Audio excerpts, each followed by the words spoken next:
Hay una pregunta que me hice durante meses, que me quitó el sueño, que me persiguió en cada momento de silencio. ¿Cómo es posible que amé a alguien que nunca existió? Mi nombre es Valeria, tengo 44 años, soy de Monterrey, y durante 6 años creí que era una mujer casada. Digo creí porque un día recibí una llamada del hospital, una llamada que no era para mí, o que sí era para mí, dependiendo de cómo se vea, porque la enfermera que llamó buscaba a la esposa de Marcos Fuentes para autorizar una cirugía de emergencia, y yo le dije que sí, que era yo. Pero cuando llegué al hospital, había otra mujer en la sala de espera. También era la esposa de Marcos Fuentes, la esposa real, la de verdad, la que llevaba 14 años casada con él, la que tenía 2 hijos con él, la que tenía fotos de bodas y actas de matrimonio, y una vida entera construida con el mismo hombre con quien yo había construido la mía. Lo que viví en esa sala de espera es algo que no deseo a nadie, ni a alguien que me haya hecho daño, porque hay cosas que rompen de una manera que no se repara fácilmente. Y descubrir que el hombre que amas tuvo la frialdad, la capacidad, la crueldad de construir 2 vidas paralelas durante 6 años es una de esas cosas. Pero voy a contarlo todo, desde el principio, porque necesito que entiendan cómo alguien como yo, una mujer profesional, independiente, inteligente, puede no ver algo así venir. Y también necesito que entiendan que lo que me pasó no fue mi culpa. Tardé mucho tiempo en creerlo, hoy lo sé. Lo conocí en una conferencia de negocios en el centro de Monterrey. Yo tenía 36 años, trabajaba como contadora en una empresa familiar. Llevaba 3 años sola después de una relación larga que terminó bien, pero que terminó. Marcos tenía 41. Era director comercial de una empresa de logística. Seguro, articulado, de esos hombres que saben exactamente qué decir y cuándo decirlo. No era el tipo más guapo del cuarto. Era algo diferente. Era presencia. Era atención. Era la sensación de que cuando él te hablaba, tú eras lo único importante en ese momento. Empezamos a salir. Después de 3 meses me dijo que me amaba. Después de 1 año me propuso matrimonio. La boda fue pequeña. Él decía que prefería algo íntimo, que no le gustaban los eventos grandes, que lo importante éramos nosotros dos. Yo lo entendí. Lo admiré incluso.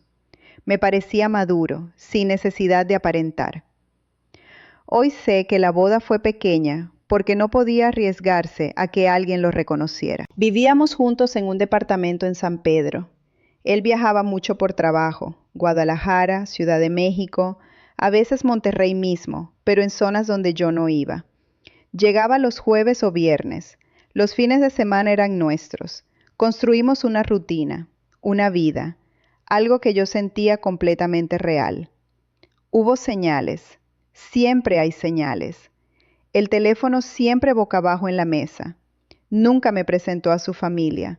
Decía que estaban peleados, que era complicado, que algún día lo resolvería. Sus amigos eran pocos y recientes, nadie que lo conociera de antes. Cuando le preguntaba por su pasado, las respuestas eran largas pero vagas, llenas de detalles que llenaban el espacio sin decir nada concreto. Pero yo no pregunté más de la cuenta, porque cuando uno ama, elige creer. Y Marcos sabía exactamente cómo alimentar esa elección. Era un martes de noviembre. Yo estaba en la oficina cuando sonó mi celular. Número desconocido. Una voz de mujer, muy profesional, que se identificó como enfermera del hospital universitario. Me dijo que Marcos Fuentes había ingresado de emergencia esa mañana, accidente de tráfico. Necesitaban autorización de un familiar directo para una cirugía. Tenían mi número como contacto de emergencia en su celular. Sentí el suelo moverse. Salí corriendo, tomé un taxi, llamé a Marcos 3 veces sin respuesta. Llegué al hospital en 20 minutos. Me acerqué a la recepción, dije mi nombre, dije que era la esposa de Marcos Fuentes. La enfermera me miró de una manera extraña. Solo un segundo. Luego me pidió que esperara y señaló la sala de espera.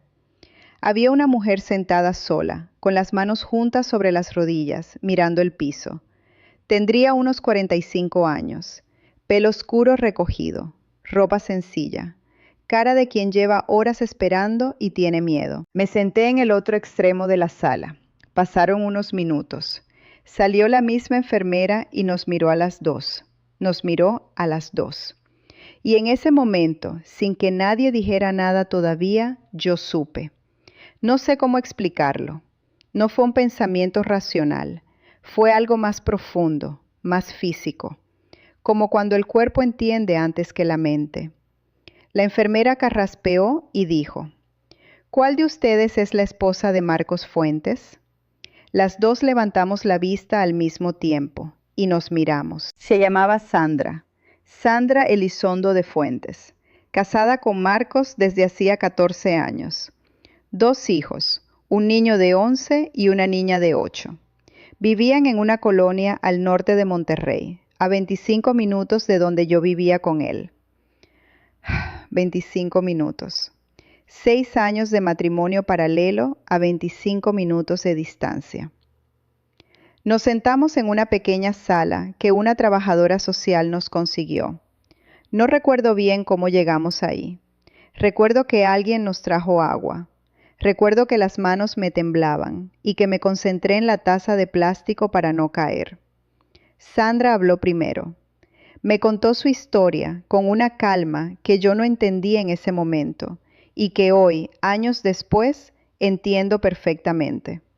Era la calma de alguien que ya había sospechado, que no tenía certeza, pero que algo en ella ya sabía desde hacía tiempo. Yo la escuché. Y mientras ella hablaba, iba armando el rompecabezas en tiempo real. Los viajes, las ausencias, los fines de semana que él pasaba con clientes, las noches que no contestaba el teléfono, todo lo que para mí era la normalidad de un hombre ocupado, para ella era exactamente lo mismo. Él nos había dividido la semana. Los lunes, martes y miércoles era su marido. Los jueves, viernes y sábados era el mío. Los domingos, aparentemente, eran para él solo. Cuando Sandra terminó de hablar, me preguntó cuánto tiempo llevábamos juntos. Le dije 6 años. Vi algo cruzar por su cara. No fue sorpresa, fue confirmación. Le pregunté si sabía de mí. Me dijo que no con certeza, pero que lo había imaginado. Marco sobrevivió la cirugía. Esa misma noche, cuando ya estaba estable y podía recibir visitas, el médico nos informó a las 2. Y Sandra, con una frialdad que todavía me genera respeto, le dijo al médico que primero entraría ella y que cuando terminara entraría yo si quería. Yo quería. Esperé afuera casi 1 hora. No sé qué se dijeron. Sandra salió con los ojos secos, me miró, asintió levemente y se fue por el pasillo sin voltear. Entré. Marcos estaba conectado a 2 máquinas. Tenía una venda en la cabeza, el brazo izquierdo inmovilizado. Cuando me vio entrar, cerró los ojos un segundo, solo un segundo, y cuando los abrió, en su cara no había sorpresa. Había algo peor, había alivio. Como si parte de él estuviera cansado de cargar con todo aquello. No grité, no lloré frente a él. Tomé la silla, me senté y le dije una sola cosa.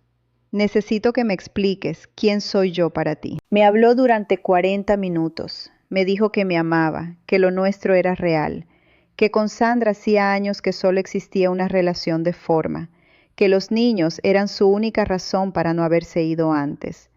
No le respondí nada de eso. Solo le hice la pregunta que de verdad necesitaba responder. ¿Cuándo ibas a decírmelo?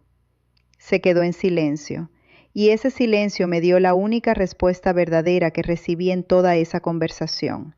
Nunca, nunca me lo iba a decir. Salí del hospital, llamé a un taxi, y en el camino a casa miré por la ventana las calles de Monterrey como si las viera por primera vez, porque en cierto modo, era la primera vez que las veía siendo yo misma. sin la historia que él había construido alrededor de mí. Lo que vino después fue un proceso largo, feo y necesario. Primero, lo legal. Nuestro matrimonio era técnicamente nulo. Marcos ya estaba casado cuando nos casamos. Un abogado me explicó que en México eso configura bigamia, que es un delito. El proceso llevó meses. Hubo investigación, declaraciones, momentos en que yo tuve que revivir todo frente a personas que lo trataban como un trámite. Sandra tomó sus propias decisiones legales por su lado. Nos mantuvimos en contacto al principio, por necesidad más que por elección. Con el tiempo, ese contacto se fue espaciando.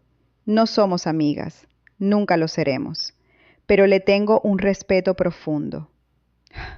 Ella también fue víctima, solo que con 14 años encima y 2 hijos en el medio. Segundo, lo emocional, que fue mucho más difícil que lo legal, porque una cosa es que un juez declare nulo tu matrimonio. Otra cosa es que tu cabeza acepte que los 6 años que viviste no fueron lo que creíste que eran. Fui a terapia. Tardé en ir, pero fui. Y lo que aprendí en terapia es algo que quiero decirles aquí, porque creo que es importante. Lo que me hizo Marcos no fue solo traición, fue una forma de manipulación sostenida durante años. Él construyó activamente una realidad falsa a mi alrededor. Controló la información que yo tenía. Me mantuvo en un estado de desconocimiento deliberado. Eso tiene un nombre. Se llama abuso. Y aunque no dejó marcas visibles, dejó marcas. El momento más difícil no fue la sala de espera del hospital. Fue 3 meses después, cuando abrí el cajón de mi buró y encontré la tarjeta de cumpleaños que él me había dado el año anterior. La abrí, la leí, y recordé lo que sentí cuando la recibí, lo feliz que me puse, lo amada que me sentí. Tuve que aprender a sostener esas 2 cosas al mismo tiempo, que el papel era falso, pero que lo que yo sentí cuando lo leí era completamente real. Ese equilibrio tardó mucho tiempo en llegar. Hoy tengo 44 años.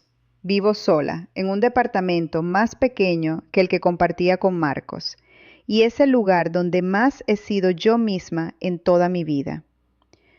Trabajo bien. Tengo amigas de verdad, personas que me conocen completa, no la versión que yo cuido para no preocupar a nadie. Tengo una relación con el silencio que antes me daba miedo y que ahora agradezco. ¿Volví a confiar en alguien? Sí. No completamente, no todavía, pero sí. Porque la alternativa, cerrarme para siempre por lo que hizo un hombre que eligió mentir, sería dejarle a él la última palabra, y eso no lo voy a hacer. Lo que me llevé de todo esto, lo que no me puede quitar nadie, es esto. Yo amé de verdad. Lo que sentí fue real. Lo que construí dentro de mí durante esos 6 años, la capacidad de comprometerme, de confiar, de abrirme, eso es mío. No fue un error, no fue ingenuidad, fue amor. Y el amor no se convierte en algo vergonzoso, solo porque la otra persona no lo merecía. Marcos fue condenado. Pasó tiempo en proceso legal. Perdió a sus hijos por un periodo. No sé qué es de su vida hoy y honestamente no me importa. Lo que sí me importa es esto. Hay mujeres escuchando esto ahora mismo que están en algún punto de esa historia, que sienten que algo nos cierra, pero no se atreven a mirar de frente, que tienen miedo de lo que van a encontrar si empiezan a hacer preguntas. Les digo lo que nadie me dijo a mí a tiempo. Hagan las preguntas, aunque duela. Porque vivir dentro de una mentira construida por otro siempre duele más que conocer la verdad. La verdad te devuelve a ti misma, y eso no tiene precio.